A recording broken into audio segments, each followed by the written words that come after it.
Okay, this is it. You're here. You've made it. If you're finding yourself here and you don't know what's going on, well, you're in for a great surprise. And if you're finding yourself here and you do know why you're here, otherwise known as for the You're in for a great Safeway surprise. Show. And if you're finding yourself here. Yeah, you're in the right place. This is the Melanie Curran Show. It's an incredible opportunity for people that you know and don't know to get together and just essentially hang out and talk about a couple of our favorite things: music, niche cultures, place. Today we're talking about something very, very important and not often represented in any media that I've ever come across, which is the culture of Safeway Kids. If you know, you know. If you don't, you're in for a treat.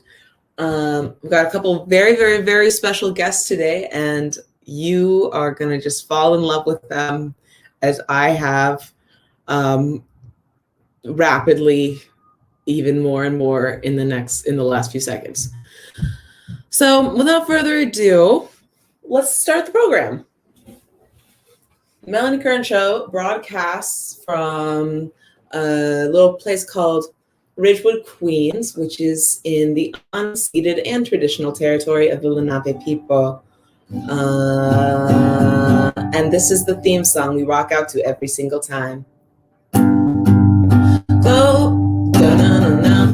Close the door on the rest of the world. Spend some time with your favorite girl. She's coming to you online, TV, on YouTube. It's the Melanie Curran Show. It's the Melanie Curran Show. There'll be friends that you know, those that you don't. They'll be talking about things, about where we're from and what we do, and what does music mean to you. We'll be singing songs and making a difference every day of the week, but especially Friday night. That's when it's on. Friday night, come along. Friday night, what do you know? You're tuned in to the Melanie Curran Show.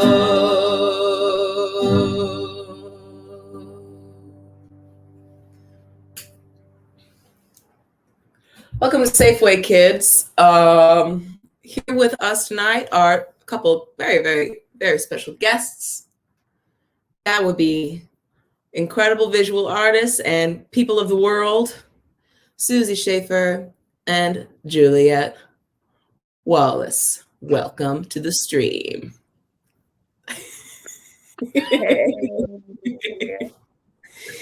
Hey everyone. Wow, we have such amazing coordinating colors. There's a lot of red going on. There's a lot of orange.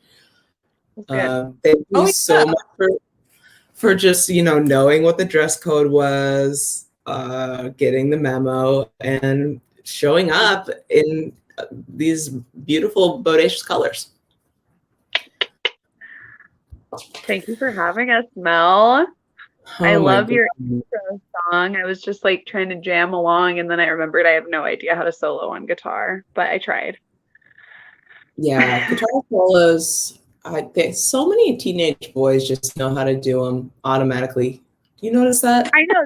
They come out of the womb just like, I don't know. Never got that gene, but it's okay.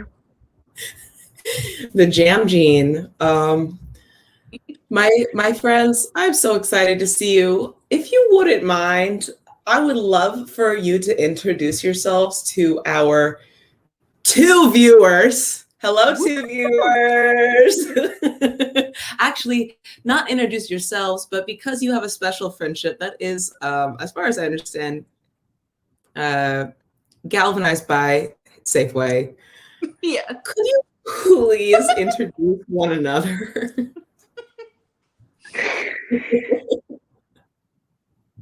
Okay, I'm gonna go first. Thanks. Oh, we got 3 viewers. This is Susie. This is Susie motherfucking Schaeffer, aka Jackalope Jane, aka Penny Lane, if you ask me. Susie is an incredible artist, does visual arts, music, printmaking, is known very well for her work in Jackalope Jane. But when I met her back in the year, what the fuck was that, 2008? 2008? Keep going. Okay, I don't know. It was something like that. Basically, Susie was the only person I knew who listened to cool classic rock music and also dressed like Alice Cooper when we were growing up. And I was like, that person is really cool. And I don't know if we're ever going to get to talk because she's probably too cool for me to talk to. But somehow we ended up bonding over music. I think it was about I had like an old crappy iPod and you were like, what are you listening to? And I think I said like Pink Floyd or the Beatles or something. And you were like, whoa. And then as we talked about recently, she invited me to Laser Floyd in Seattle. And we went to Laser Floyd and it was all over from there. And then we were just Safeway kids together and we've basically been inseparable. Yeah. So, yeah. Oh, thanks for that beautiful introduction of Susie. Okay, is it my turn? All right. Yeah. So this is Juliette Wallace, who is, above all, I would say, amazing, gifted director, a truly earth-shattering musician, like cut into your body and pull out your soul musician. Also probably one of the funniest people I've ever known. Very silly. Very silly. Juliette and I met. I am remembering this. It was our math class that we had, and it was like on a rare occasion that both of us actually showed up for class. I cannot remember the teacher's name, but that's not important because I do remember that he was a dick. Mr. Sovic. He wasn't that bad. I did. I wanted to look at your iPod and judge your music taste, but then I was like pleasantly surprised to see that you had the Beatles on there, which at the time was like really impressive to me. And there was like some Beatles deep cuts on there that we listened to. And I remember that before we actually were friends, I remember that you had your tongue pierced, and I thought that was like the most like taboo, like risque person I've ever known. She has pink hair and her tongue pierced. So I also thought that you were too cool to be my friend, but then we went to Laser Floyd together and we rode that bus. Yeah. Went to the Hurricane Cafe. The rest. Rip. So who invited whom to Laser Floyd on that fateful day? That was me. It was Susie. I like had like an unhealthy obsession with Pink Floyd, and I didn't know anyone else that cared at the time. All my friends were really anime, and then I was like, that girl that I met in class, and then Juliette was like, yeah, I like Pink Floyd, and I was like, I've literally never met another human that likes Pink Floyd.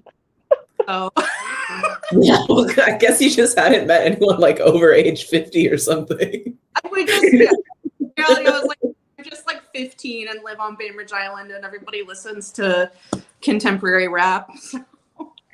Yeah.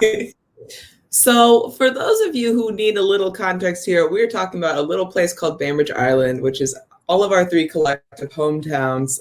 And we're talking about a very specific location on Bainbridge Island that is called Safeway. There are not Safeways all over the place, but it is a grocery store. It is, there's so many examples of grocery stores. I can't even begin to list them, but I'm sure you've been. It's a place where you buy food.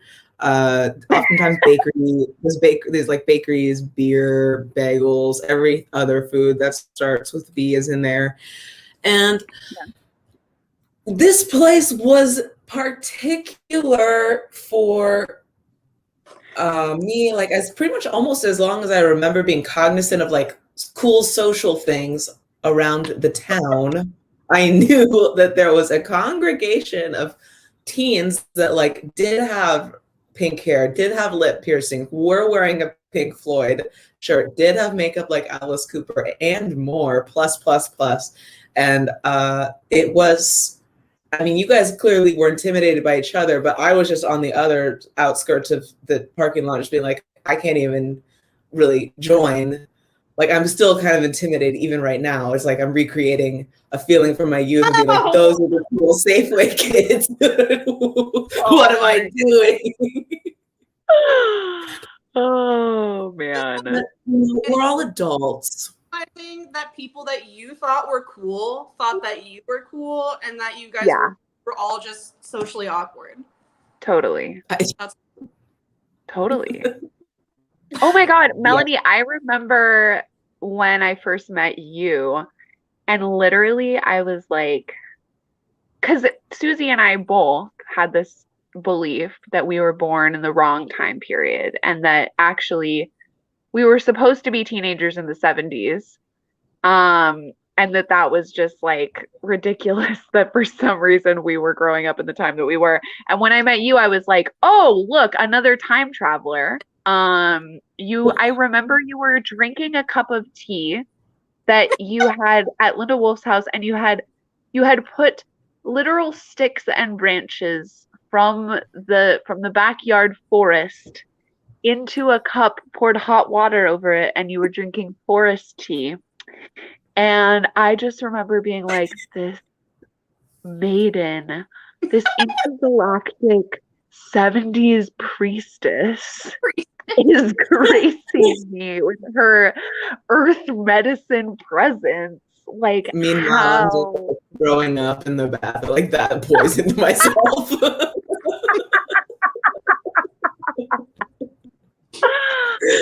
Or maybe I know what he was doing. I don't know. Oh, that's beautiful. No, I think I tried I want to say I tried a sip and it was absolutely terrible, but I can't remember. That might have been totally fabricated, but I'm going to go with I did. I think, yeah, that sounds about right. So here's my first questions. My question is for the viewers. Does every town have this place? Does every town have a commons for the unsupervised teenager, a place for the teens to hang out? I was talking to my friend today, and he was saying like, yeah, we always were at the mall, right? We would have gone maybe too and did, but it was a little far from our town's epicenter. But here's my question for you guys. When I proposed this programming, I think that you maybe knew exactly what I meant when I said Safeway Kids. Where do you first remember hearing this term? And then like, how do you know, like, did it ever, why do you know what it means? Well, I would say, so Safeway Kid, originally, I feel like I heard that term before I knew Juliette and before I knew the group of friends that Juliette had, which was like a few key people, Colin Dahlquist being one. And that was kind of who I knew Safeway Kids as. And I think I was probably in middle school. I think it was pretty early. It was before I became a Safeway Kid or ever even was aware that I was referred to as a Safeway Kid, because I would have that Juliette is more of an authentic, like an original Safeway Kid than me. I'm like a next gen. So. Oh my God.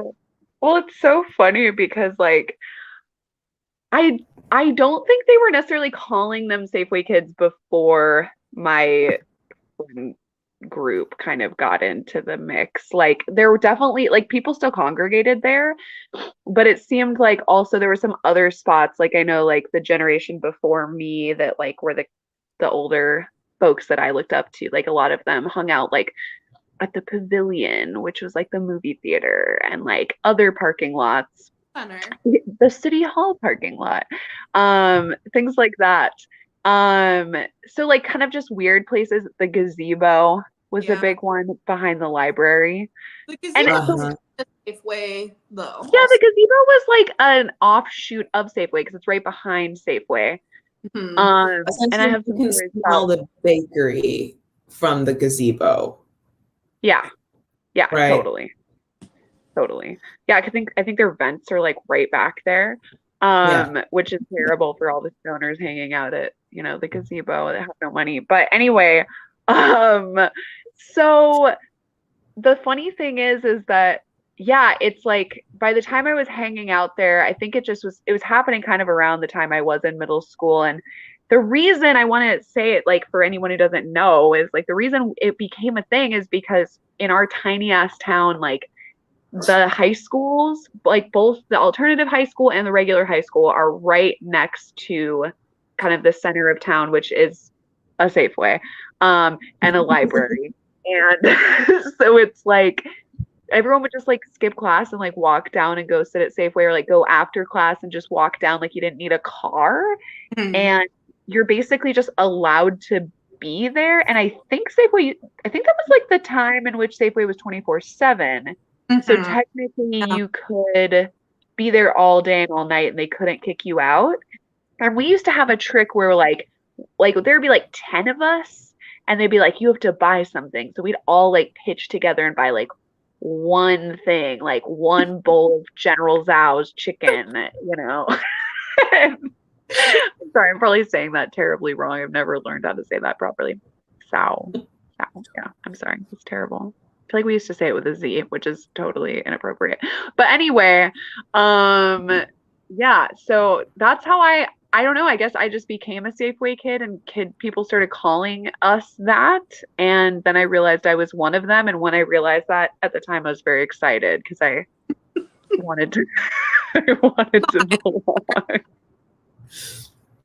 So you had enough time to understand the Safeway Kids as a genre and group, and also maybe a term, and then one day you realized people were calling you a Safeway Kid, and you were joyful. You remember the feeling of joy. It was joyful. It was joyful. I mean, it was insane, you guys. Like that we're talking like, especially in like the epicenter time, like there would be 30 fucking people out there every day. I mean, just like flooding the like front tables and the side of Safeway and the parking lot. And like it was just crazy. Like it really was like you could just show up there anytime and like find something to do, even if it was just continuing to hang out there. Yeah. So, The other yeah. thing I'm realizing now too is that depending on what part of Safeway you were in, there was kind of almost like a hierarchy. Yeah. Of because like the tables were definitely like reserved for like the OG Safeway Oh kid. my God, you're so right. Wait, The excuse me. people Can you clarify, where are the tables? Yeah. Okay. Tables are at the side entrance, which is important because even though they're only about 40 feet apart, the side entrance, it's the whole thing. But yeah, Susie's right. In fact, there were literally assigned seats for a while.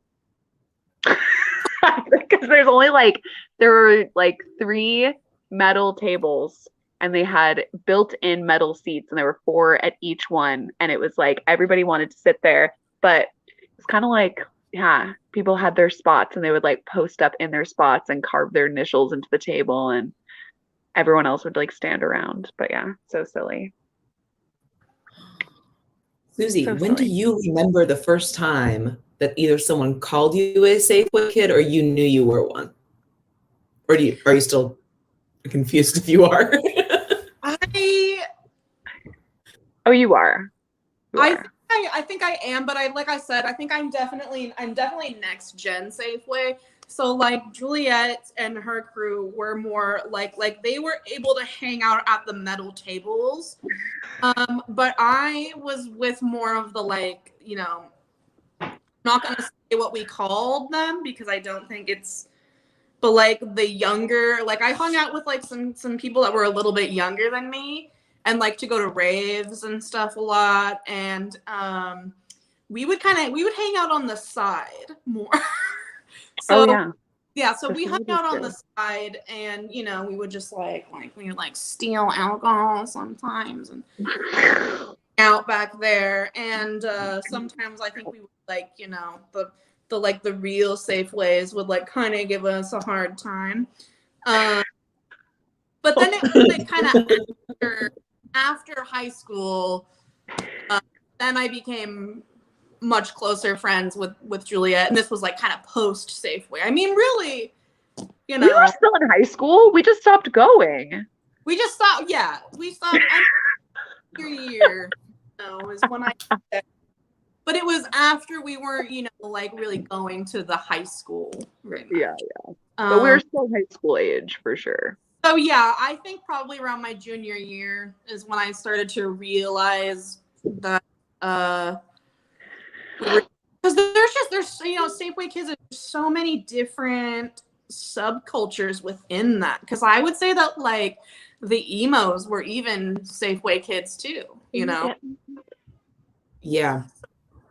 The thing that I'm remembering from like middle school, and maybe this is what you're talking about when you're talking about the emos or the OG Safeway Kids, was across this. Like I remember, okay, this is weird, but I remember the year Columbine happened, they kind of, instead of being like, okay, these teenagers are actually just white supremacists, they were like, they're just troubled teens, and they listen to this kind of music, and they have this kind of outfit on. And so I definitely associated the kids that stood across from the high school at the orthodontists at the where there's like a bus stop now as being maybe the proto Safeway Kids. Oh yeah. And probably some of them were also potentially little white supremacist-y, but not all of them for sure. But they're definitely there is some crossover. But yeah, I remember the orthodontist office as well. And I think it's just like teens, especially in these like tiny communities, they like need somewhere to like feel like they have an identity outside of school. And especially teens that don't fit in at school kind of like congregate in local areas. And it's funny, like now that I'm this age, I like go other places. I'm like, God, where was I? I think I was in like Northern California years ago. And I swear I saw a whole other parallel universe of Safeway Kids, but it was like at like a Ralph's or something. And it was just totally like, and I like drove by and I almost expected them to like acknowledge me. And I was just like, wait, hey. And I'm like, oh yeah, that's right. We don't know each other. But it is so weird to like reflect on that and then see it in other places and realize that every small town probably has that, you know. Look at this comment from a viewer named Bree. In Federal Way, it was the SeaTac Mall. Yeah, exactly. Exactly. So it's very, this is a crucial question. I want you to take us there. What was your first memory of hanging out at Safeway? The first one that really coalesces in your mind, where you're like, I'm a Safeway kid. Like, I'm it. Oh, okay. Okay. So funny. Actually, I'm being flooded with memories right now, which is hilarious. But I'm gonna paint a picture for you guys. Okay. And I was looking for some of these photographs, and it's crazy because I should have them.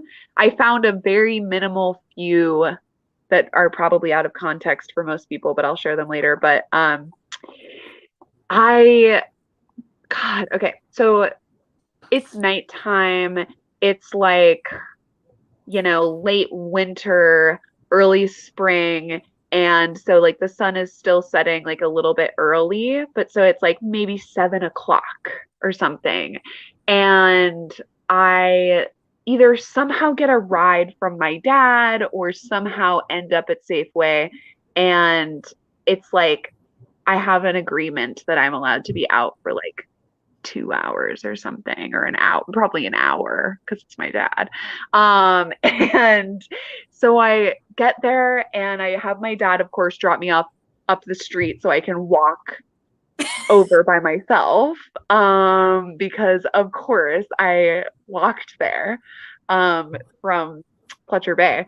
And so I walk up and the place is just buzzing. I mean, it's just like you can hear laughing, chatter as you're like approaching the store. I mean, it's less a grocery store and more of a music venue for like young people and like kind of gothy kids. And and like youth on the bridge. I feel like people just trying to go get groceries would have to be like trying to get through us, like barricading themselves with their bags and stuff, just being like, oh my God, there's all these fucking, like, they don't even want to go at certain hours, And so you just show up and there's just, Susie's totally right. So the store is shaped, oh, how can I demonstrate this? So you like come up and like Safeway is facing perpendicularly. And so as you come up, you see the side of Safeway first, and there's a whole group of people there. There's a whole group of people.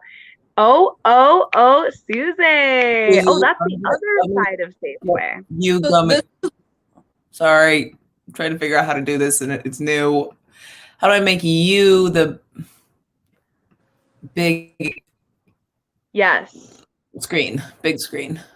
Either way, I can see it very clearly. So that is the other side of Safeway. But there's Can you hold it up again? Hold it up, Susie.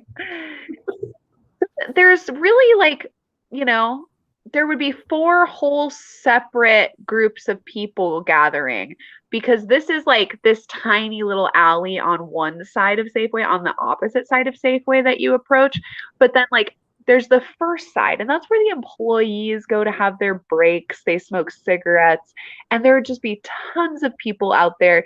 You walk over, you get to the side entrance, and that's where the tables are. That is like booming, dude. That is like, so there's those 3 tables, people sitting down, people surrounding them, clouds of cigarette smoke for miles. I mean, just pluming.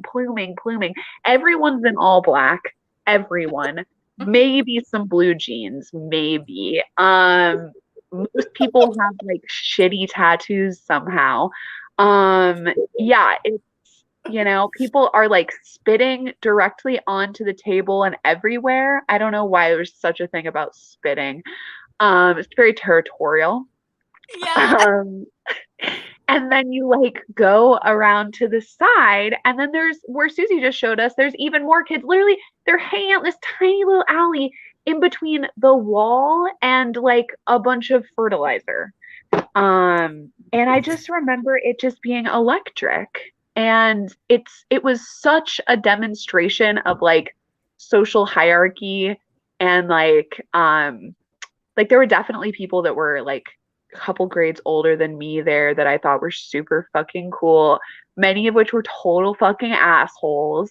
I was an asshole because I was like, it was just like this weird time where you just think that you have to be so fucking cool, and like vulnerability is weakness, so you must appear aloof and like very mysterious at all times, even though I was still just like loud and ridiculous and silly all the time because I couldn't help it. But yeah, and then behind Safeway, before they put up that barbed wire fence, that was like the VIP room where you did questionable things. And you could climb up onto the roof. Oh, and my first memory actually is climbing up onto the roof when I was 12, trying to get down and falling off. And to this day, I have back problems. So, yeah, it's my memory. That's a beautiful, beautiful memory. The big Melanie, electric. Do that picture. What's that? What did you say? I emailed you that picture. Oh, thank you. I will share it. Susie, could you describe in detail your strongest and earliest memory of Safeway? Your time there. Well, I think that my earliest memory of Safeway, like involving Safeway Kids specifically, would be I had a friend who was like she was like very Hot Topic goth, and her family was like very Christian, and I would hang out with her all the time, and I hang out with like this group of friends that I knew through her. And I didn't really have very many common interests with them. They kind of just like took me in because I was like a freak, and they were like, yeah, it's okay. Like you can just be in our like little freak clan, even though you're like into classic rock and obsessed with that and not obsessed with anime like us. But my mom, she was just kind of convinced that she was going to convert all of us into Christians by like just taking us everywhere and just doing things with us. And I really distinctly remember we had a little bit of a crossover because one of our friends that was in like the emo kid crew had also like kind of started to be friends with like what Juliette's crew was, like the real Safeway Kids. Wait, who was it? It was Peyton. Oh, yeah. Okay. And I just remember that one time Peyton was with you guys, and I think that she was like smoking cigarettes or something. And then I went to Safeway with Kelly, was my friend, with Kelly and her mom and like our other people. And we saw Peyton there smoking. Oh.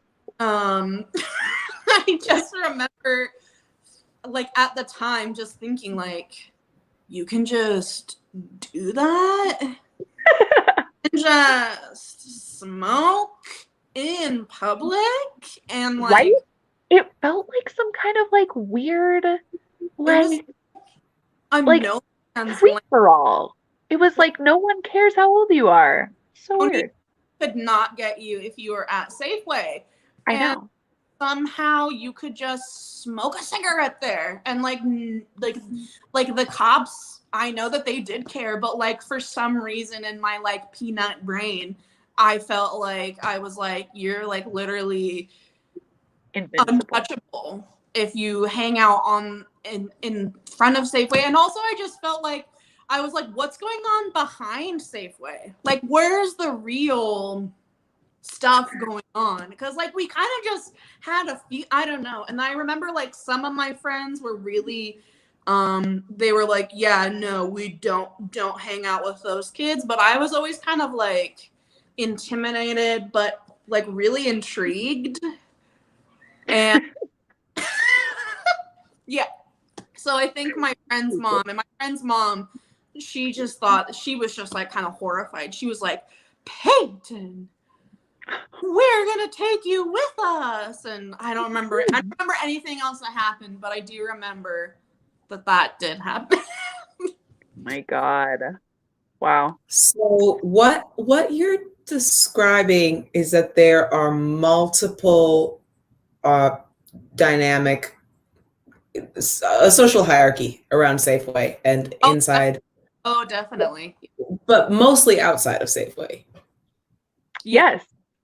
For some reason. I mean, it happened a little inside, but it would be like if it was way too freezing cold to be outside, which was extremely rare. Yeah. And like if Starbucks was handing out samples.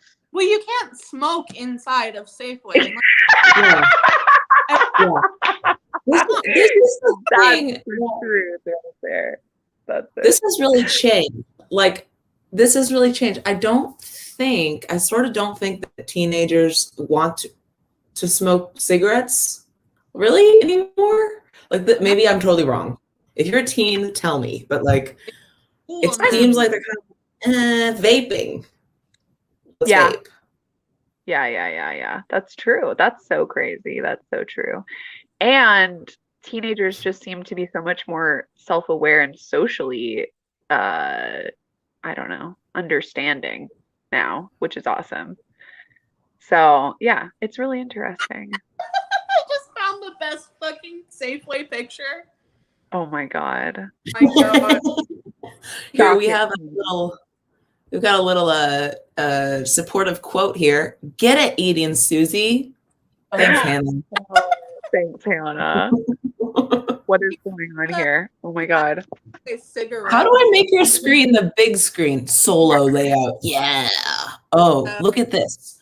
What's happening? Is that Pepper Lucas dealing cigarettes? Yes.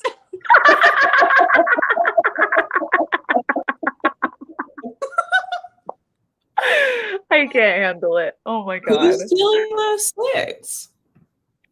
That's a mystical being named Pepper Lucas. Sorry, Yeah. Pepper, to out you like that. Caption just says cigarettes. Oh my God, cigarettes. Wow.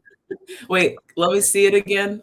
Okay. I'm trying to I figure out how to put you on solo view, so it's really nice. Okay, so we see a young person holding just a bunch of cigarette packs. Yep. Packs of cigarettes. Subject And you can see A. in the background the loading dock of Safeway. Is that correct?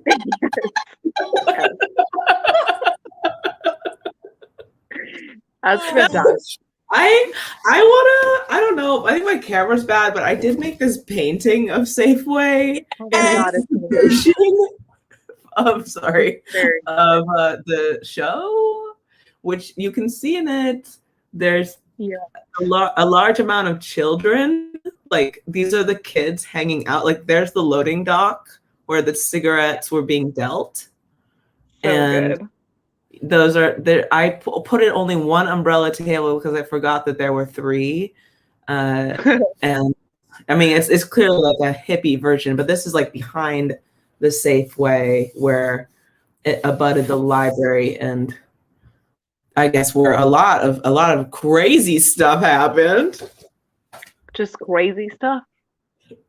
How should we take have a musical moment? Should we have some music?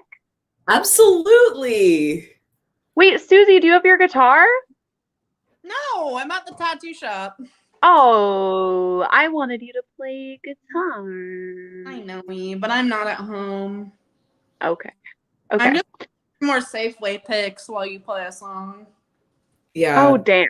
Okay. All right. I'll try. I will do. Are you gonna play a song that in any way like has a connection to this time period? That's what I was wondering. Like, what's the music of this time? So I was trying to think about that, and it's funny because what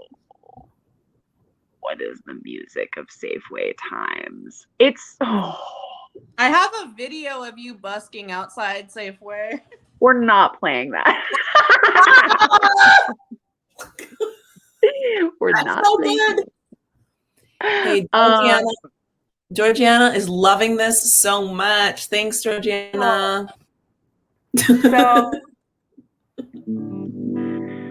let's see.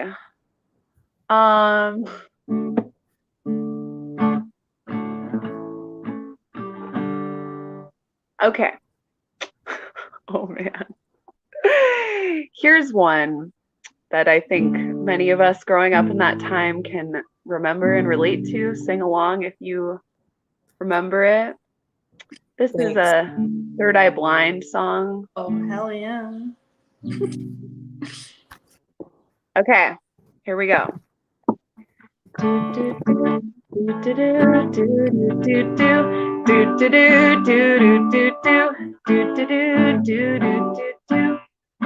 I'm packed and I'm holding, I'm smiling, she living, she golden, she lives for me. Says she lives for me, ovation, her own motivation. She comes around and she goes down on me. And I make a smile like a drug for you. Do ever what you want to do, coming over you. Keep on smiling what we go through. Don't stop to the rhythm that divides you. And speak to you like the chorus to the verse. Chop another line like a coda with a curse. Coming like a freak show, take the stage. We give in the game she plays. She say, I want nothing else to get me through this Safeway Kid kind of life. Baby, baby, I want something else. Not listening when you say goodbye. Do do do do do do do do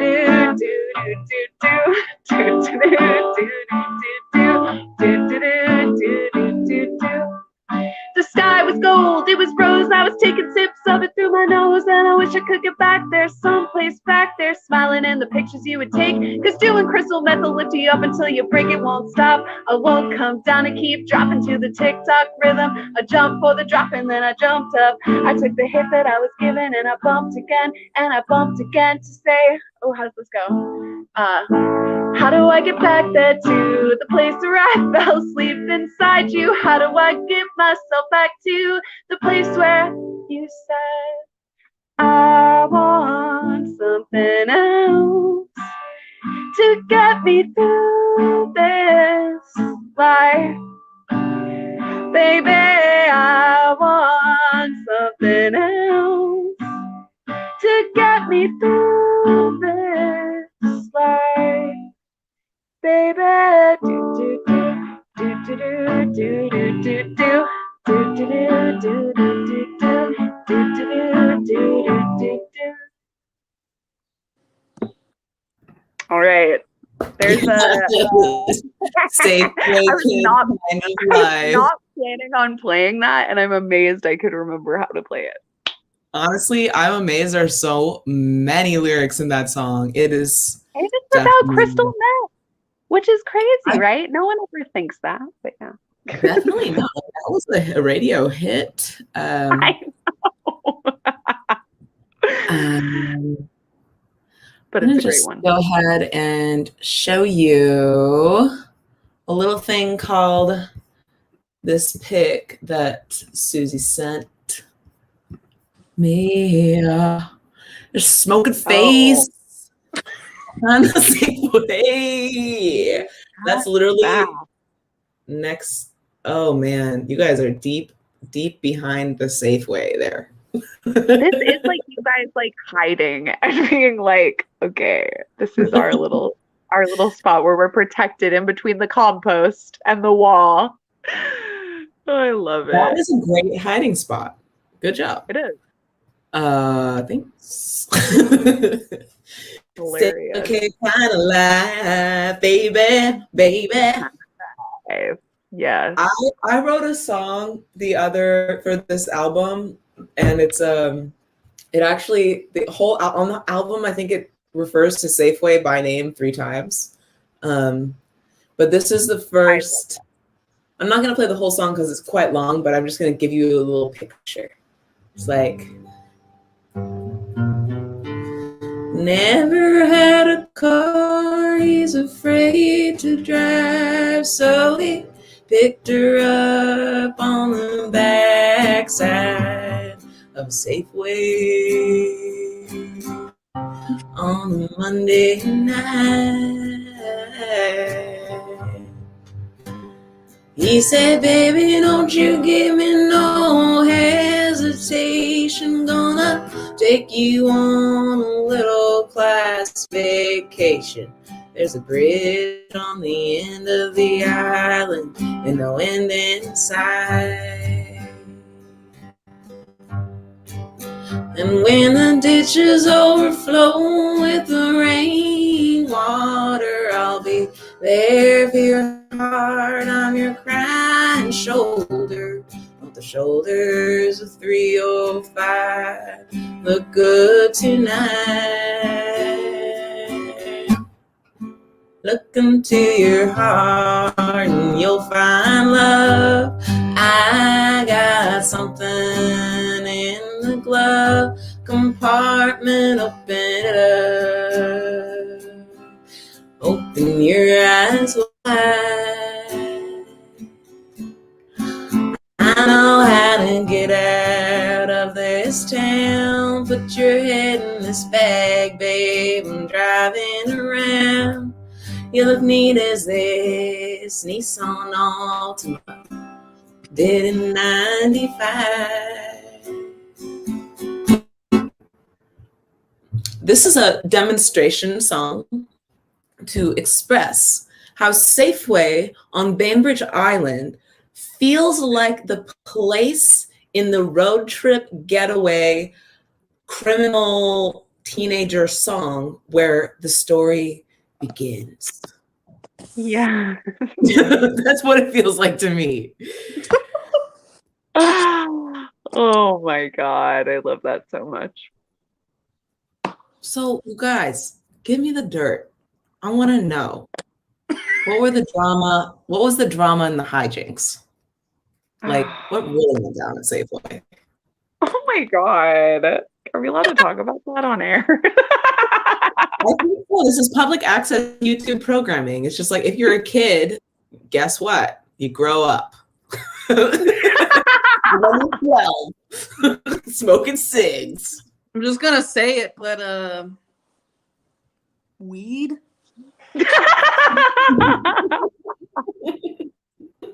We were doing some weed back there, maybe. Oh God. The first time I ever smoked weed was not behind Safeway. It was actually behind Rite Aid. Oh, that was a good spot too. It's behind Rite Aid, Which is connected to Safeway, basically. Oh, I'm just saying for people that don't know, that's basically connected to Safeway.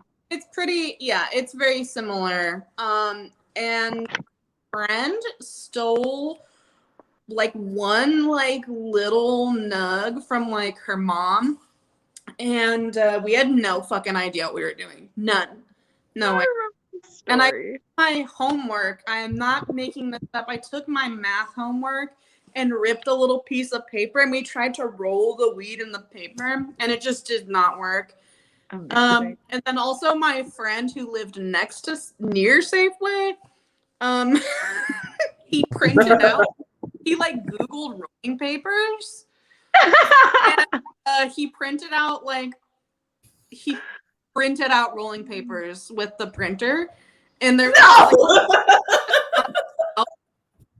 and it was just the dumbest thing ever. So that's hilarious. What's going on, at least for me, behind Safeway. That's a Yeah. really good. Yeah, that's a really good way to sum it up. Like, I'm also looking at a bunch of pictures right now. And it's funny, you guys, because I actually had to get into my photo bucket account for this, which it made me pay for. But then it's like a bunch of my photos are just inaccessible anyway. So I only have so many actually, but maybe that's a good thing for the world. But what really went down at Safeway? Okay, I'm just gonna go ahead and say this. Lay it on us. Sexual discovery.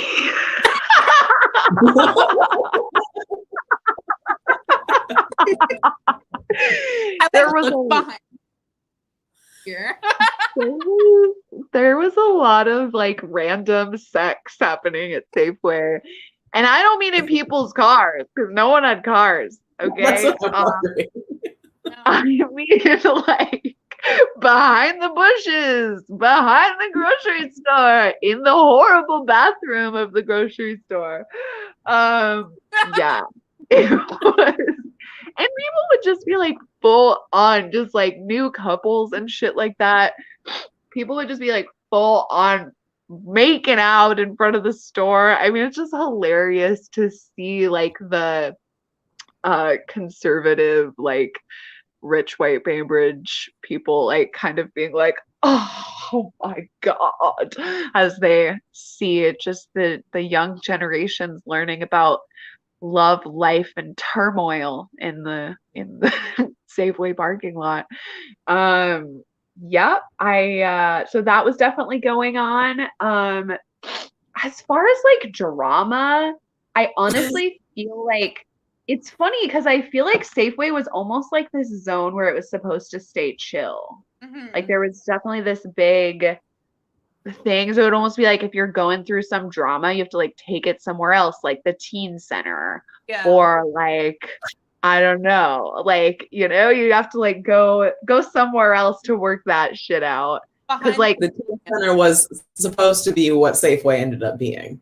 It was like a school it's so center for teens. And it's funny how like people would like bounce, like it would be like, all right, we're gonna spend a couple hours at the teen center. Then when you were doing something you're not supposed to do at the teen center, you like maybe just do it at the teen center or do it in the bleachers or go to the grocery store and Safeway after hours. It's just, it was it felt in a weird way like we just owned the town, and it was just like you just kind of go wherever you want. And like eventually for me, I feel like my parents just started being like, we can't control her.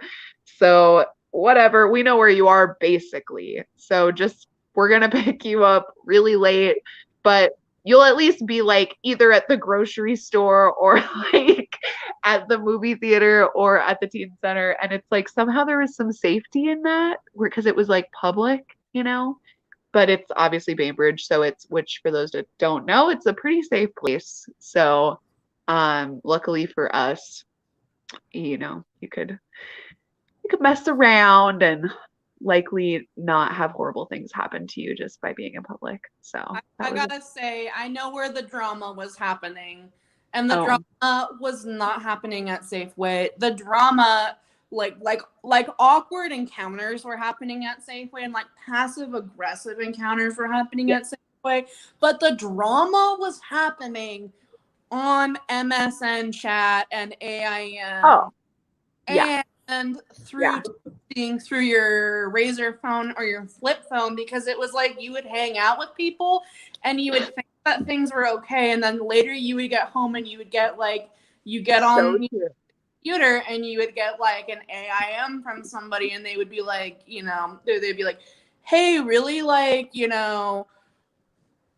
I was really thinking that I wanted to like kiss you or something while we were hanging out. Or they'd be like, I really like you. Or I would be like, hey, do you want to go out? And then that person would like log off AIM and you'd hear that bullshitting.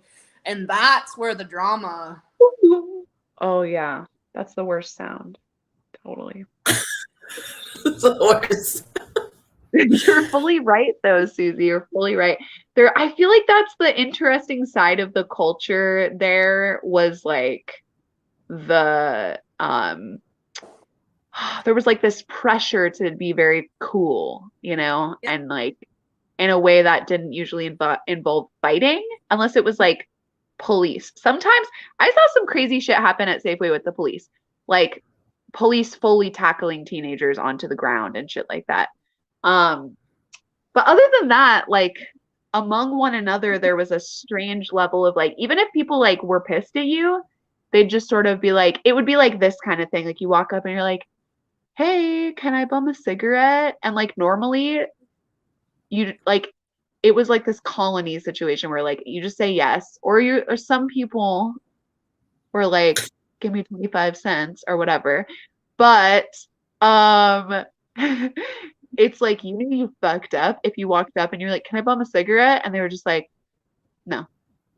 You're like, oh fuck, I am like excommunicated right now. Like, I feel like that definitely happened to me. I'd be like, can I bum a cigarette? And people will just be like, no. Oh, it's the worst. It's like this like badge of social honor that's not being awarded. It's terrible. It's terrible. Well, first of all, you were teenagers and the legal age to buy cigarettes is 18. How would you get the cigs? Oh. I'm not going to name any names, but buy them for us. Someone's mom. Someone's mom. For us, there was definitely some people who were of age, Mhm. and they would always get stuck with buying cigarettes. And or potentially some people that may or may not have worked at Safeway who may or may not have occasionally accidentally not checked someone's ID.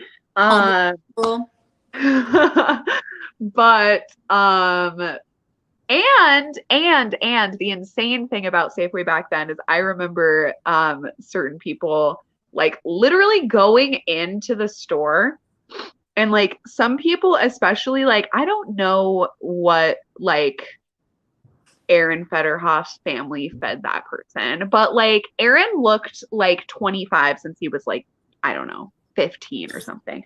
And I just remember I'm not saying it was Aaron, but I'm not saying it wasn't Aaron. People would go in to the store and fill up entire shopping carts full of booze, like full of booze, food, whatever, and walk out the side entrance without paying, without being carded, and then but just drink walk. in the same store.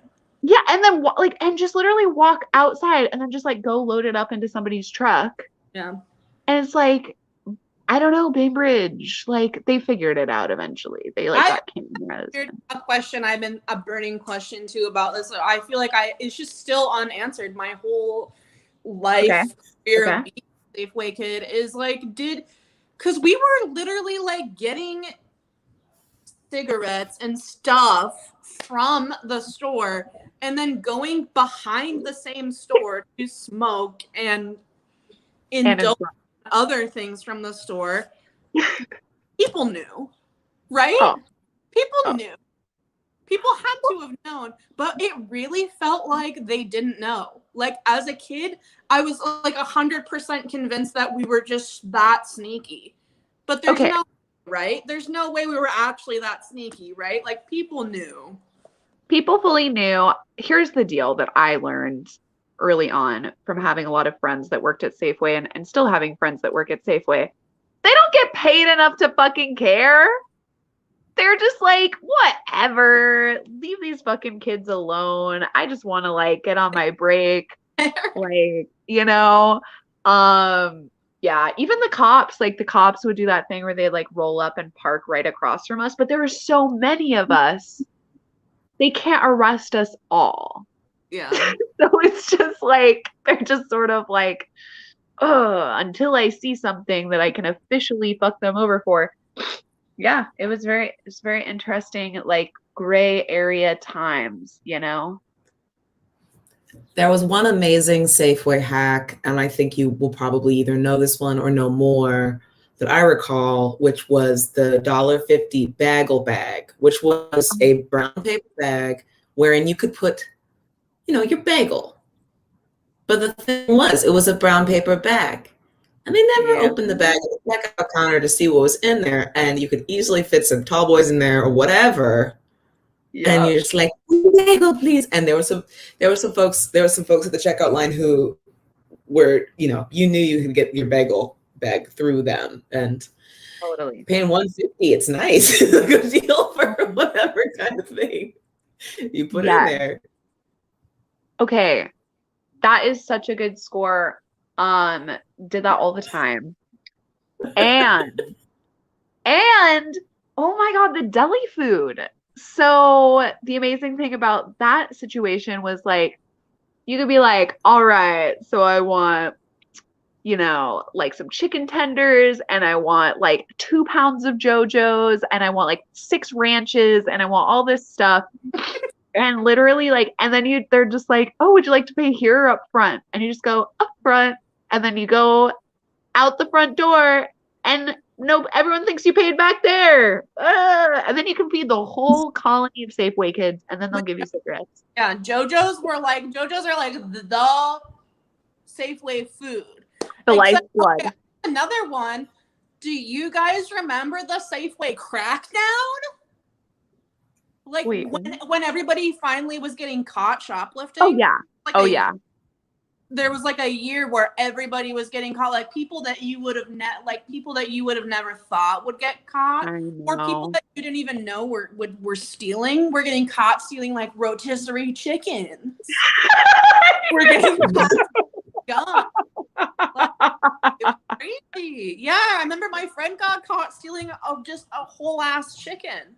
Oh my fucking God, that's amazing. Oh my God. Yeah, I Okay, remember so my friend Andy putting a chicken down his pants and it being like oh. hot. But he got it. He got out with it, you know. Well, do what you gotta do. It's just food. Okay. Two interesting things about Safeway. Thing number one, and the library. My mom grew up on Bainbridge Island and so she was a teenager in like the early 80s. And yeah, mine too. Oh yeah. And she will maybe tell you the same story, which is that the Safeway used to be a Sears and Roebuck distribution center where you would put an order in a catalog and go pick it up. And so this I think that there's like maybe an imprint there of excitement. You're like, I got something coming. I'm waiting a long time. I go to this place to pick it up, and it reminds me of Juliette's story about that spring day. Fact number two, the library used to be the Kellen Drive-In. It was a 60s, 50s hamburger drive-in movie theater. And movie theater? A bowling alley. Was it a bowling alley or movie theater? I think it was a bowling alley. Yeah. Whoa, that's crazy. But I don't exactly recall exactly. This is wow. Nothing like getting caught with a hot bird in your hands. Oh my fucking God, no shit. Yep. Anyway, my point being that there are historic layers of teens spending time in this area. And even though they just changed into like a nice library with a Japanese garden and like a lovely grocery store, there remains this energy in the place. And then before that, it was, I think, the Nakata tract of land, a farm that was pretty large. I grew up on Nakata Avenue, and the Nakata family now owns the grocery store TNC, which is the other grocery store on Bainbridge, but it is further away from the high school and it's not as corporate, so they're not as permissive, I think, or they weren't then. Yeah, for sure. And then, of course, forever and always, this was Suquamish land, is Suquamish land, and that is part of the place where we're from. And I think what I'm trying to get to about Bainbridge Island is that there are layers upon layers, and there is like something that the nice, like rich, white, affluent culture does not want to recognize, which is that there are young people that can't go home, that don't have a place to go, that need somewhere else to go. And I guess I would like for you guys to talk more about that. Like, where were these kids coming from, and what were they going back to, and from your own perspectives? Ooh. And how did that contrast with Bainbridge Island's culture overall? Yeah, do you want to start, Susie? Well, I guess that's a quick turn. I know. We can go back to Third Eye Blind anytime. No, it's good. Let me just think about it for a second. Yeah, I guess. I mean, the only thing that I can really think of as far as not having a place to go or having there be something wrong with your home life. And so that meaning that Safeway or, you know, the teen center or just any place where you can kind of like acceptably be as a teenager. I mean, for me personally, I think it was because I couldn't I couldn't hang out with my friends as much as I wanted to if I was at home, or we couldn't, you know, talk about the stuff we wanted to talk about at home.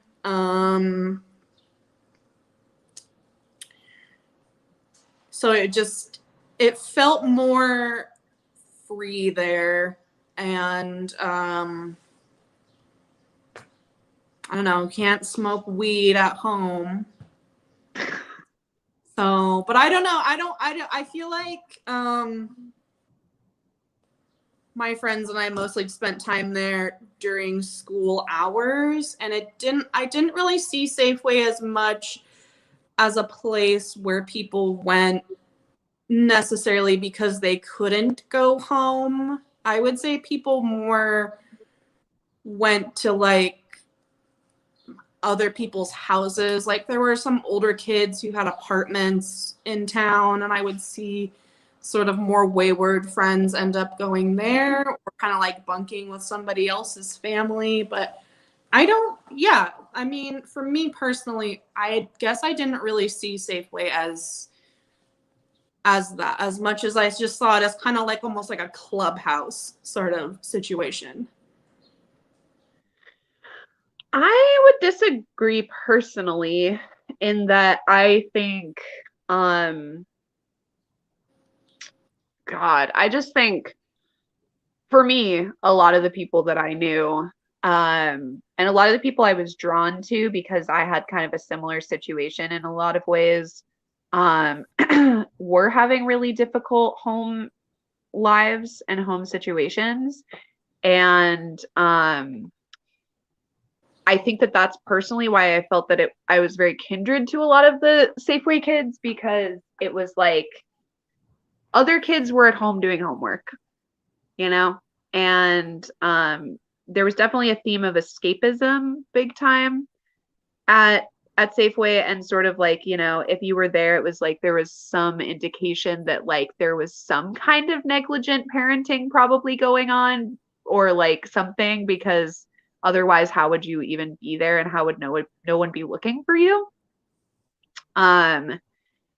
So I don't know. It's just kind of interesting that way. Like I definitely you know, one of my best friends who's no longer with us. I mean, many of my friends who are no longer with us were ones that I met there. And one of my best friends, like, she lived up the street in a really nice house that had a very just a really hard adopted family situation, and never wanted to be there. And Safeway was like a safer place to be. And I think a lot of us felt that way, and a lot of us just felt like it was like a place where the misfits had control.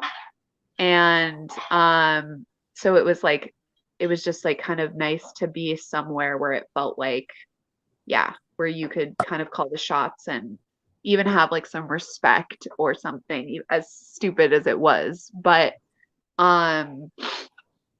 yeah, I mean, with that being said, like, you know, dangerous things did happen.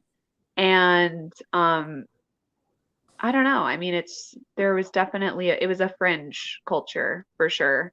And it led to lifestyles that became really destructive for some people.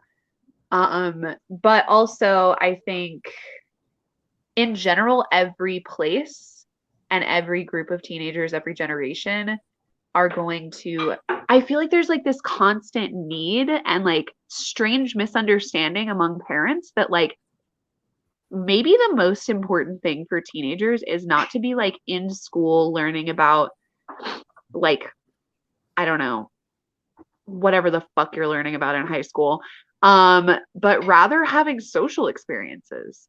and learning about yourself and learning about how to interact with other people, learning about relationships, sex, like all these things, like they're biologically coming up for us during that time. And we really don't give them like a time or a space to exist. And so it almost just felt like this sort of like, you know, free land to figure that out for a lot of people. And yeah, I think the teen center also really tried to be a landing pad for some of those kids. But then it's like it's really hard when there's adults that are in charge that are trying to like oversee that and manage it, and it can get very messy very quickly. So yeah. Susie, how would you respond to Juliette's idea about Safeway being a place of escapism or escape? I guess that, yeah, the thing that made me really think about is because at the time period that I know that Juliette is talking about is a time where her and I were not really, like, we knew of each other, and I feel like we were just starting to know each other. But what's interesting to me is like when I know a moment ago I referred to it as thinking of it as like a clubhouse or seeing it as that kind of thing. That is like, I'm realizing like that's like high school me talking. That's what it looked like to me when I didn't really know you guys, Yeah.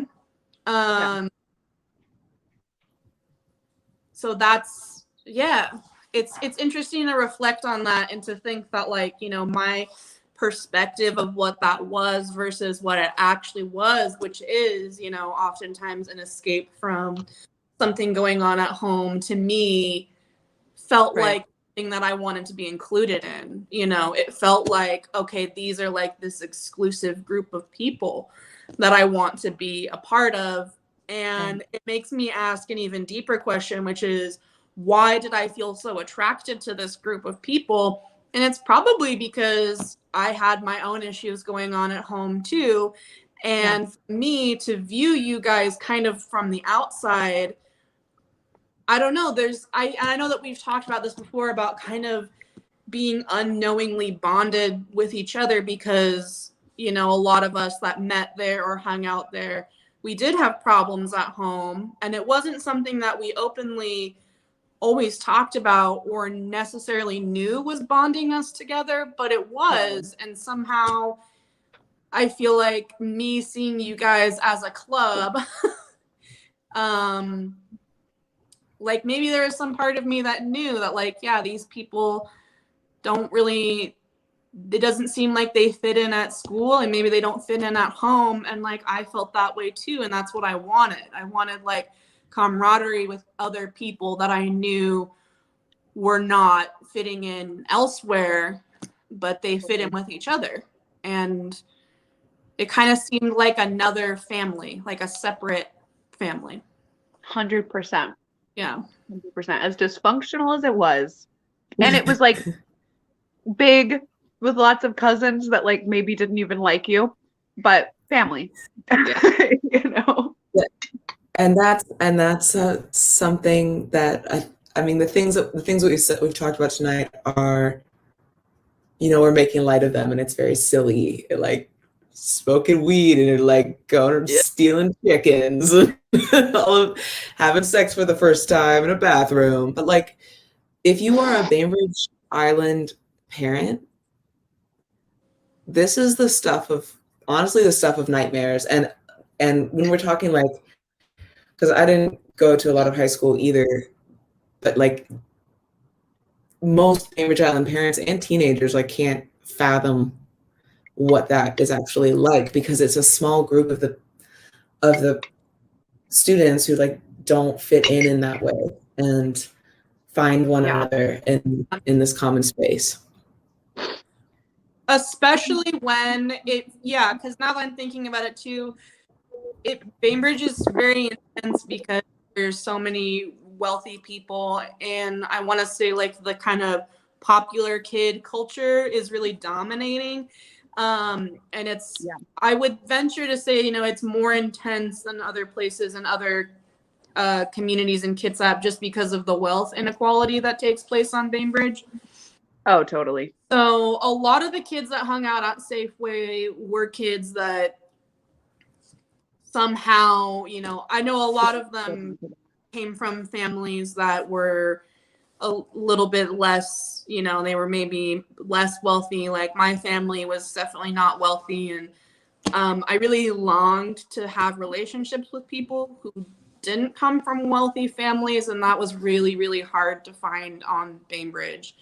Totally. And I think that, yeah, like a lot of the Safeway kids were the first time that I really encountered other kids who, you know, they didn't have, you know, a laptop of their own at home, or they didn't, I don't know, have their own car. I think the fact that, you know, most of us didn't have a car, which was a big reason, and a lot of us not having a car is a big indication of wealth inequality. So, and on Bainbridge, you know, like not having a car is a normal thing for teenagers, but on Bainbridge, not having a car like really sets you apart as 100%. and it makes you feel really outcasted and really weird, even though it's a totally normal thing for a 15-year-old to not have a brand new car. But on Bainbridge Island, it's like that's very normal. Oh my God. I remember when I moved here from Bremerton, for starters, that was a whole process. I moved in the middle of 6th grade and I was immediately the ghetto girl. And I remember everyone had an iPod. Yeah. And I was like, whoa. And I remember being like bullied about not having an iPod and begging my dad for an iPod shuffle because they were like, you know, the cheapest one. And finally, like, it was like 6 months we got me a shuffle or whatever. And then I remember getting bullied for having just a shuffle. Yes. And it was just like such bullshit. And yeah, by the time I had that iPod that Susie saw, it was like one of those like stacked thick iPod minis or whatever, that Susie saw my Pink Floyd music on, or Beatles or whatever. I had bought it for $40 from someone who stole it, I'm sure.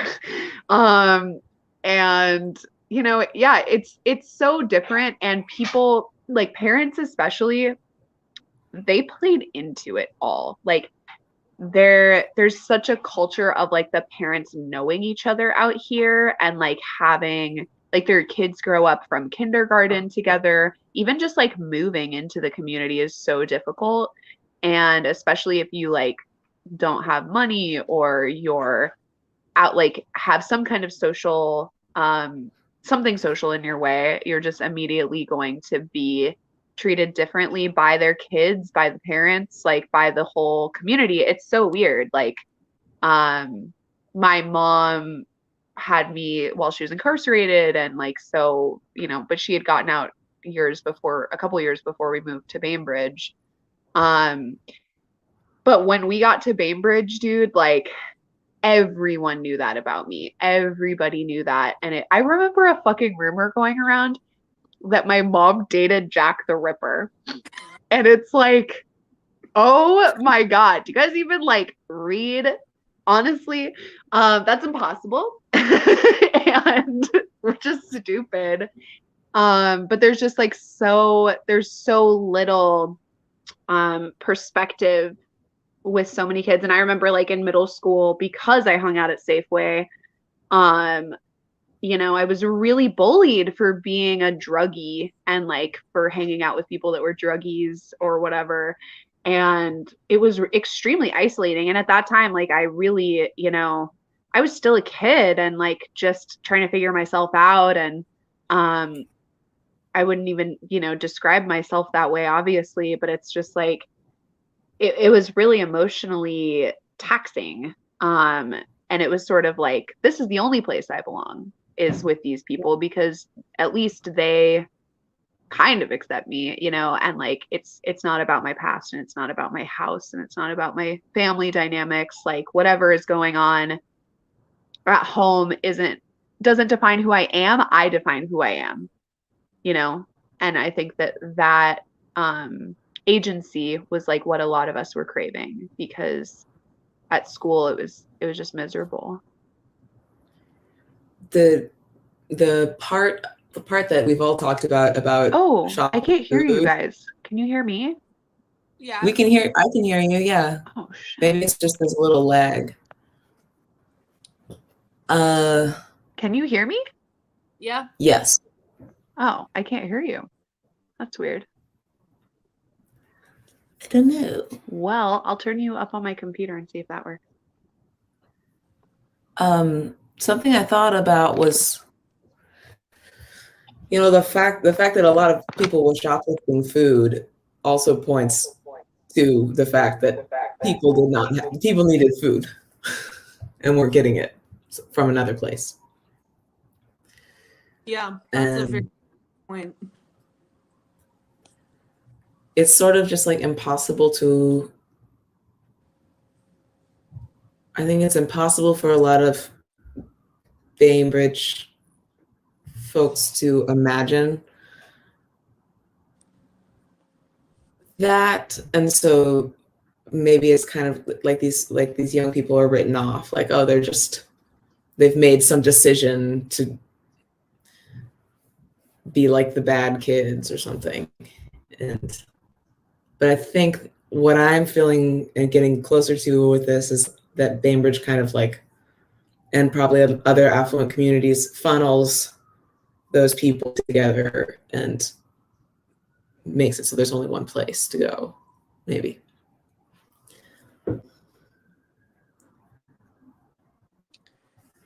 Yeah. That's pretty much true. Yeah, and it really, oh shit. Ooh, This is a very interesting sound situation I have going on.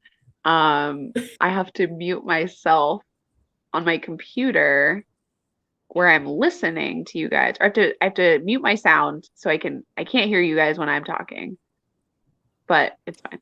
all right. But yeah, I think that it's an important thing to consider, and to be, you know, now that we're older, it's like I'm consistently wondering how I can make places and spaces more inclusive for people in general, people my age, but also youth, and how we can move into situations where it's like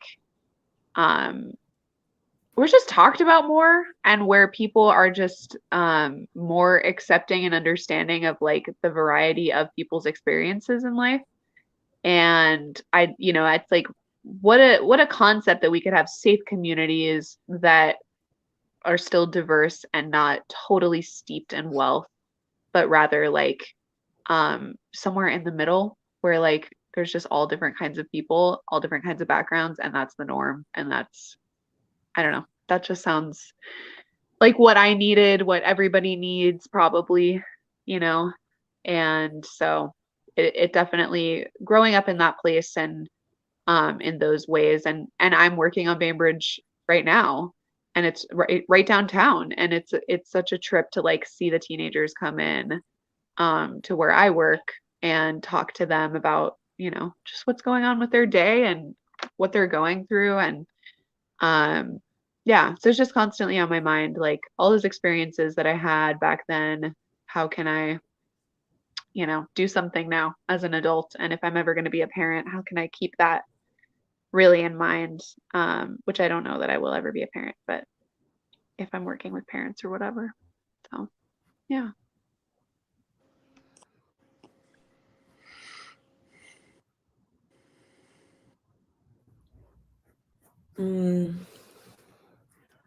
Yeah, so I notice, in so many ways, like Safeway Kids, you being two examples, have been like really just become like such beautiful, amazing artists and human beings and inspirations, and like very accessible people. And I also want to acknowledge, and you were acknowledging this earlier, Juliette, that Wait, pause. There's more. Before we get into the heavy shit, we've got a great question. What music were you guys listening to then? Oh. Give us some suggestions. I gotta say, like a classic, My Chemical Romance was there in the beginning of Safeway times. I think the music I probably heard the most coming from people around Safeway was like techno. There was like a lot of happy hardcore. Personally, me, it was like 90% Led Zeppelin. So, yeah. That's so funny because I feel like it was mostly like industrial. Like it was like Nine Inch Nails and like cringe now, but MSI and stuff like that. And just like kind of like it was like almost maybe techno from the outside, but definitely more like industrial kind of vibes. I was personally listening to a lot of Elliott Smith, which to this day still listening. Yeah, the Beatles, Pink Floyd. I like discovered classic rock during that era and was very enamored. I did have my happy hardcore phase, but I feel like that was like less, it was less the Safeway Kids that I looked up to and knew. And they were definitely into more of the kind of like harsher vibe. But yeah, and also My Chemical Romance was on my list as well. Fall Out Boy. Yeah, it's in there. Yeah. Melanie, can I leave and come back and see if it fixes my audio? Absolutely. Thumbs What up about for yes. ICP? That's, yeah, absolutely. Okay, I'll be right back. Yeah, I was so steeped in classic rock. Like I was out there in folk music, classic rock, like 1960s incredible string band. Like I'm going to start a commune right after I get out of high school. Get me out of high school. I need to get on a bus and paint it psychedelic colors. Yeah, that was me. That was us too. Yeah. Your bus going to Hemp and walking all the way to the end of Hempfest to see the further bus and just being like, yeah, this is gonna be us. We're gonna go to San Francisco and we're gonna just find this bus. So Yes.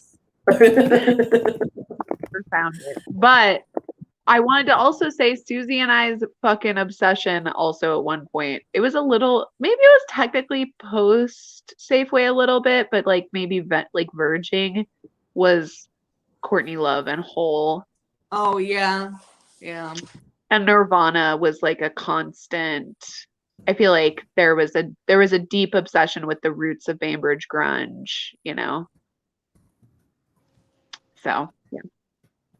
I'm putting this in the comments just for the Rebecca. I also have photos whenever we want those PT dubs. Oh, photos. Yeah. Yeah. Not a ton, but I have some. Yeah, if you want, you can share your screen. Okay. You have to let me in on the other. I joined twice so that I could share my screen. It says you're not connected on there. But you should be able to share your screen from your computer right here. Unless it's maybe it's a phone or something. Share screen. Yeah. Oh. Yes, that's fine. Oh, holy shit, it's working. Okay. This is 3T, which is the abandoned mill covered in graffiti that many of us know and love. Oh, yes. And this was Susie and I's first photo shoot. And Susie took these pictures of me for her photo class, right, Suze? Yeah. Yeah. Yeah. And so this is just like an iconic moment demonstrating that obsession with the 70s. Those jeans were my mom's, and they're so fucking cool. They're like all ripped up and patched and painted by her. And she made them in prison, and they're so cool. But yeah. Here we have Colin Dahlquist, OG Safeway child. Famously known for carving "fuck waiting" into the main Safeway table outside, which became sort of a mantra of Safeway.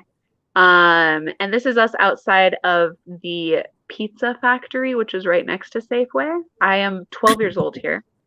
But this is a very... Do you see how I'm literally dressing exactly like Colin? Like, my sweatshirt, my blue jeans, what? Who did I think I was fooling? I ended up dating him for years. But I totally was just like, literally, like, our sweatshirts have like very similar logos and everything. It's so silly. But this was the energy, was flipping off cameras and wearing black and being moody. This is the teen center, circa 2006, maybe. Oh, wow. Wow, there's some characters in here. Here we go. That's me right there. That's my BFF Maria, Uber, Dash, Kristen, Maddie, just so many of these. Emily Barker, Riley Leachman over here, got Aubrey Shepard in here. We have so many faces, but yeah, these were a ton of the Safeway kids right here. So imagine all these people in front of a grocery store, all of them at the same time. That's yeah. Fully a thing. Yeah, these were the people that I feel like I thought were so fucking cool. This is Val and Uber, OG Safeway kids. This is the first day I met Val. She was drawing all over her face and everyone else with markers. This is behind City Hall, but we promptly went to Safeway after this, and that was, I think, my first time ever going and hanging out at Safeway. Was this day, and this was taken on a Motorola flip phone. Yeah, circa 2006, I think. Yeah. The gazebo. Andy, James, Maria, doing our thing, just making faces and whoa, causing trouble. Yeah, and then did I have? Oh yeah. I don't know why this turned out so small, but there's this is me and Kelly Oslick. It's being weird, and there's me and Susie. So tiny, sorry about that. It won't let me zoom in either. More me and Susie. I love your bandana. And the tie-dye, it was iconic. So yeah. So that's just some of our nonsense. I don't know. But anyway, yeah, I have so many more that are just so ridiculous and I can't access them for some reason. But it's probably for the greater good, because maybe if we saw them and shared them with the world, kids would start hanging out and congregating at Safeway again, and that would just we just can't have that. We just No. Never again to be repeated. But no, I'm sure it will be. But here's my question, you guys. Does anyone know where the teenagers hang out now? I was just thinking that too. I was just thinking I don't. Where are the alternative kids now? I don't even really see them on Bainbridge. Where are the goths? I know. Where are Two hypotheses. One, the skate park. Apparently, the skate park is thriving and alive with the youth. And my sister, who is quite a bit younger than me, told me that a youth teen recently commented on a Facebook post about the controversial and probably please never let this happen $20 million police station revamp on Bainbridge Island. We don't need it. Stop. Apparently this kid was writing like, hey, why don't you guys freaking upgrade the skate park where the teenagers who don't have anywhere else to go and like need a community hang out instead of like investing more in the police during this like time. Anyway, apparently they're at the skate park. Okay, and that adds up. I used to hang out at the skate park. It's a good spot. It's a good spot, but you gotta get a car to get there. Yeah. Another hypothesis that I have is actually, believe it or not, Safeway. You think so? I was there. You guys are on Bainbridge Island, so maybe you can do I some never go actual there. I'm information. afraid of Safeway now. I was there the other night back in like December, and I walked next to it in the nighttime, and there was a group of 20, like maybe 12 or 20. I mean, I think that they're called like e-boys and e-girls now, like TikTok teens. Wait, what's an e-boy or an e? What does this mean? It's like the new evolution of emo. Oh, I don't know anything anymore, you guys. I really don't. I think they're at Safeway. Really? Yeah. I want to go investigate. Go make a documentary on them. Oh man, that's crazy. Well, that's cool. If you are watching and you're a teenager on Bainbridge Island or anywhere, please let us know where you hang out. Yes. So Mel, I think we were about to get heavy, weren't we? We were gonna get heavy. We're about to get a little heavy because you cannot talk about Safeway Kids without talking about loss. A lot of the people will, I mean, more than one of the people that you just showed us pictures of have now passed away, and we are not very old. Yeah. And I wanted to just acknowledge that and acknowledge and make this episode and conversation in dedication to them who have passed away. Totally. Yeah. It's funny because you think like, it's like Susie said, when you're young, it's like you just want to be a part of it. And it's so interesting because I was talking to a different friend of mine who grew up in a completely different place, but a very similar group of friends and a similar hangout kind of situation. And they keep having friends of theirs pass away. And they're like, man, it feels like my crew is cursed, is what they said to me today. And I was like, wow, I relate, but it's not that. It's just that, life and death is happening all the time. And it's a beautiful, wonderful privilege to get to grow older most of the time and to grow up with people and get to watch them get older. And sometimes people that are in harder living situations and have been through different kinds of things and live on the fringe aren't afforded that privilege. So yeah, but it is definitely a real part of all of this. Like going through the photos and everything earlier was like, I was getting emotional before this. I was like, damn, like it's there's so much in the history of all of it, and like there's good and bad. And even aside from like the death, like there's also just like toxic negative culture involved in the Safeway Kid culture too, that I've had to like really do a lot of like personal work around like unlearning and like coming to terms with. And acknowledging in myself and other people that I hung out with and looked up to. And so it's, you know, there's always many sides. Many sides.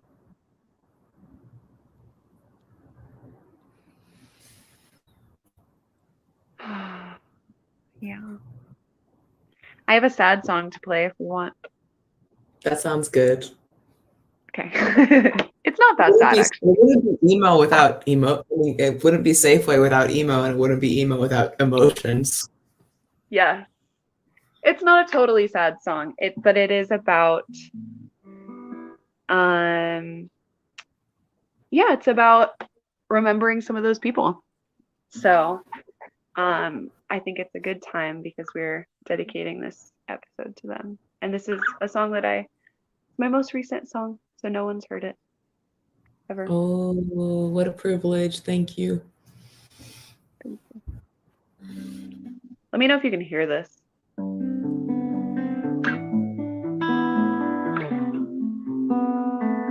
you hear that okay? Yeah.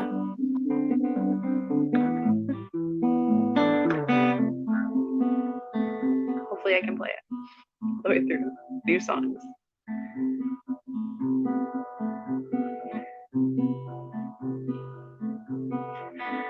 Dreaming of geranium and the dawn of blues. I can't forget you.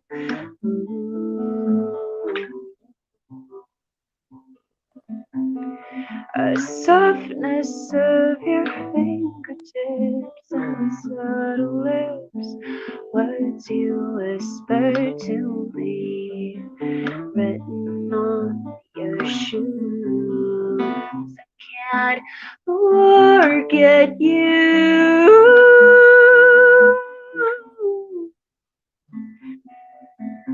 Can't forget you.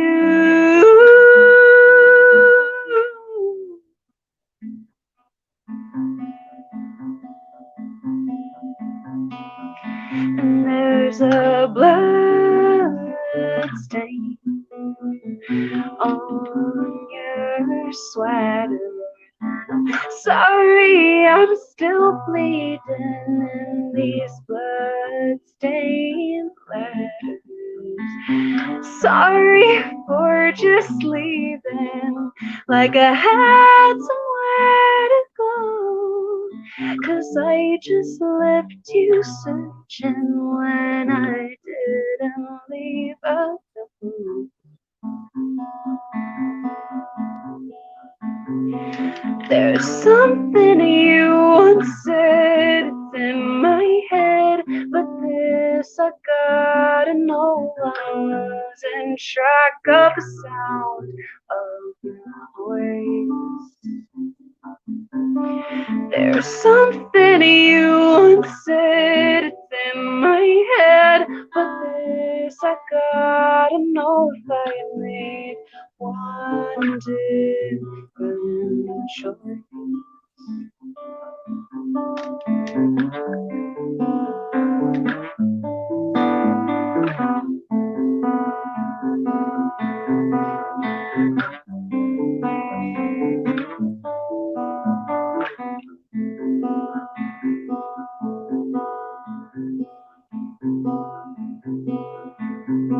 So come to me in winter wind and take the leaves as they rescind, a golden veil of maple in the air. I'll dream of endless summer nights, the look in your eyes in candlelight. Just hold it for a moment and I'm there.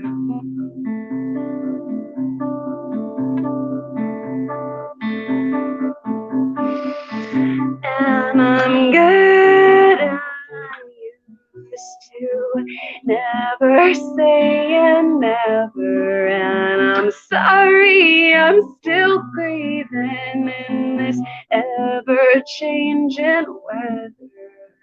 But you just up and left me when I had nowhere I've looked through all your things, but I never found a love. But there's something you once said, it's in my head, but this I gotta know. I'm losing track of the sound of your voice. There's something you once said, it's in my head, but this I gotta know if I made one different choice.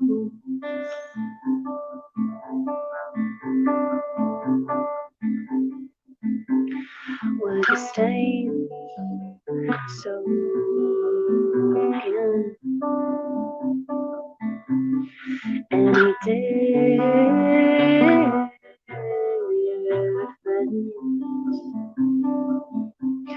Would stay so again. And he did.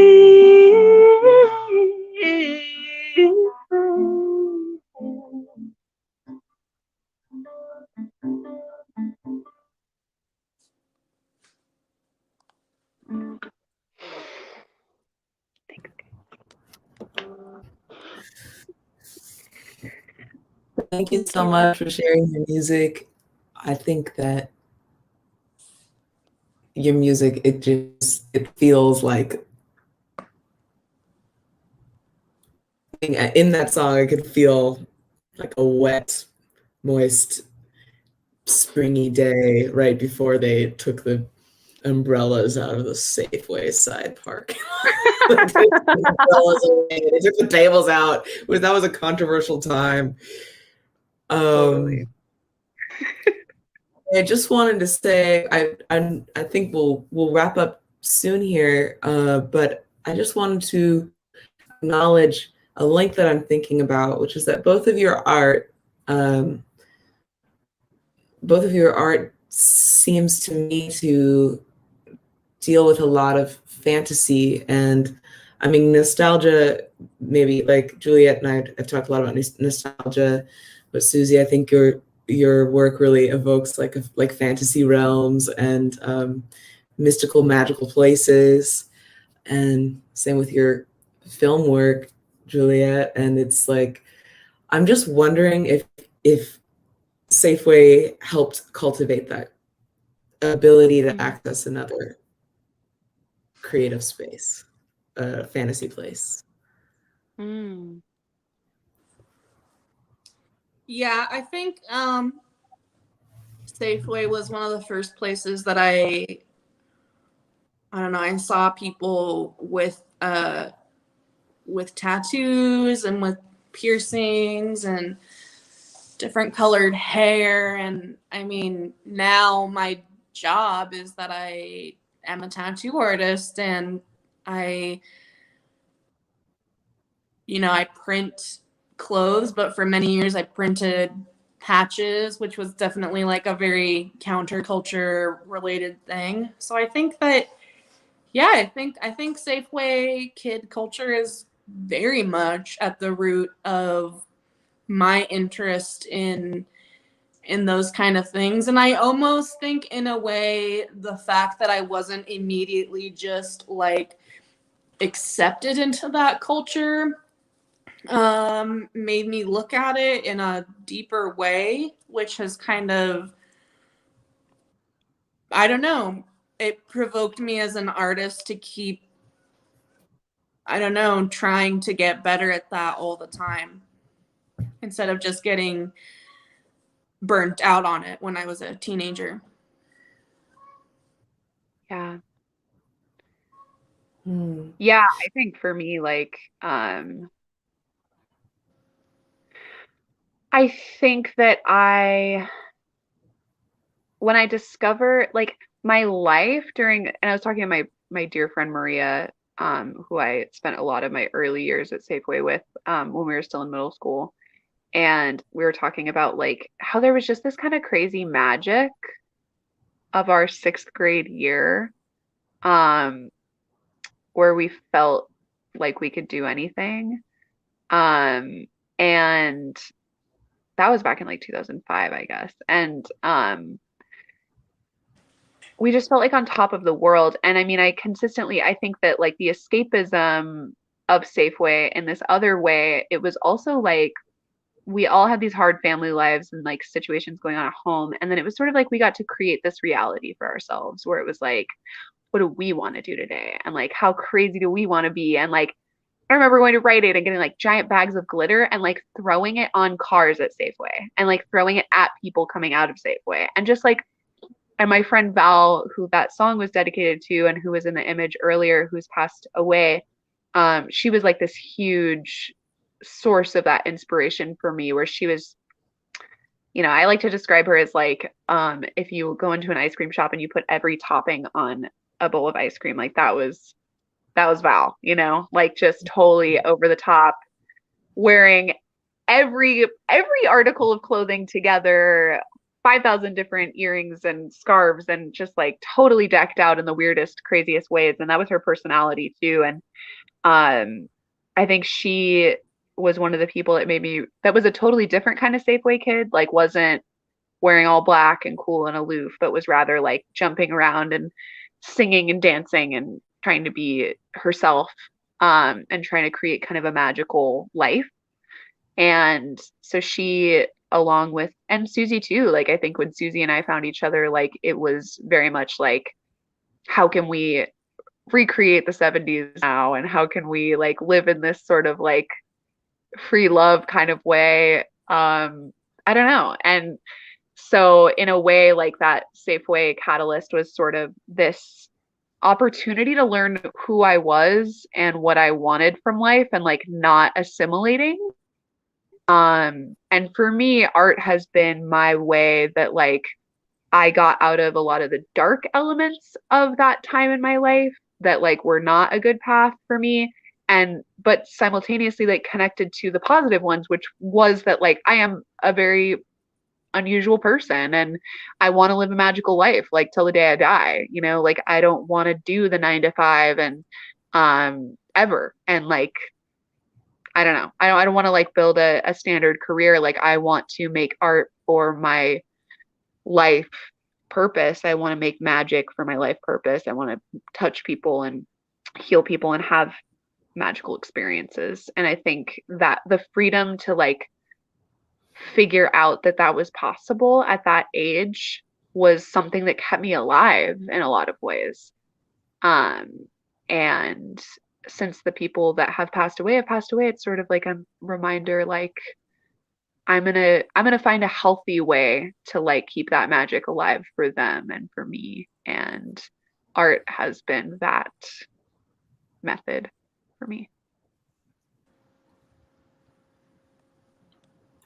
Thanks. I'm crying. Oh, yeah. I really remember those sweet kids. I really remember like Val and Colin both went to a daycare on my street.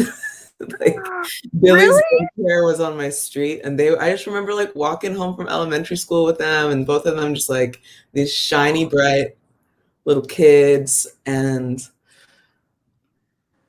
yeah, like I'm just really happy that both of you guys touched that world and have come out of it and become such amazing artists and we're given that skill of self-directing and self-creating. It's just Totally. And Colin and Val were hugely instrumental in that. I feel like those were two of the people that were such little rebels in the best way, in a way that like they were both encouraging of other people being themselves and not having to be like just cool and just fitting in with everybody. Like they were down for whoever you were, even if like, you know, they were whoever they were. So sometimes like personalities clashed and stuff like that. But I don't know. Yeah, I think they were very instrumental for many of us in just kind of looking at life in a different way. So yeah. But it's so cool, you know. Here we are here we are, years later. And in closing, I found one final picture that's a very good representation of Safeway. So let me just show y'all real fast because this is Safeway after hours. Okay. Oh, here we go. Share. It was 24/7. Yes. So this is like one of those nights I was talking about, right? Boom, boom, boom, boom. The smoke permeating the frame. Look back here. What are you eating? Who is this? That's oh God, what is your freaking name? One of the Olalia brothers. I can't tell which one. I think it's Brian.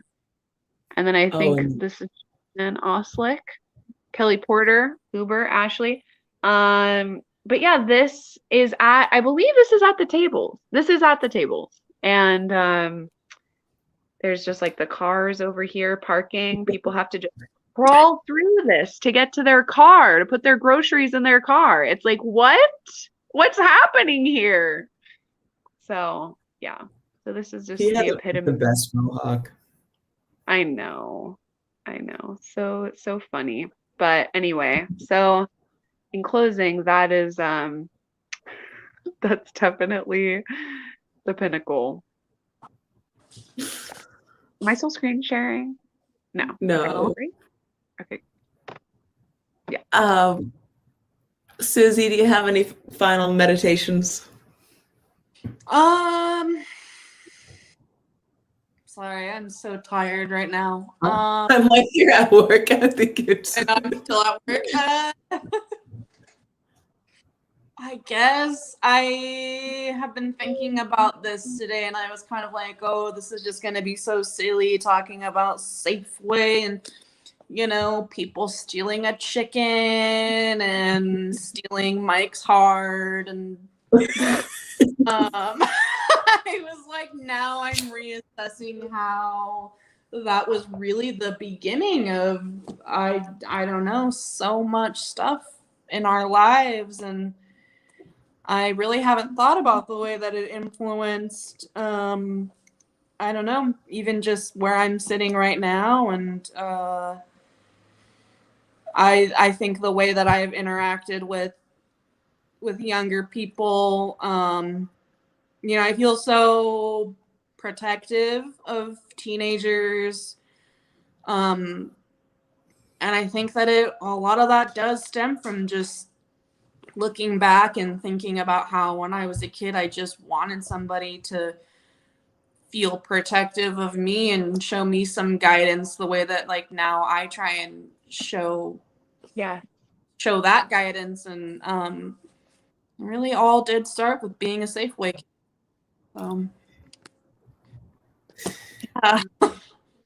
It's a go ahead. Sorry. I just have one final meditation too, and that is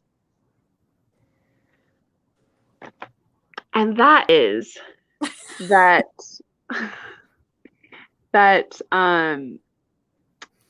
I think that there's like a part of me that has shame around my history with that culture and like some of the things that happened and whatever, and like some of the toxic parts of that side of things. But this has helped me to remember sort of the essence of like why I was there, how impressionable young people are, how much we need connection.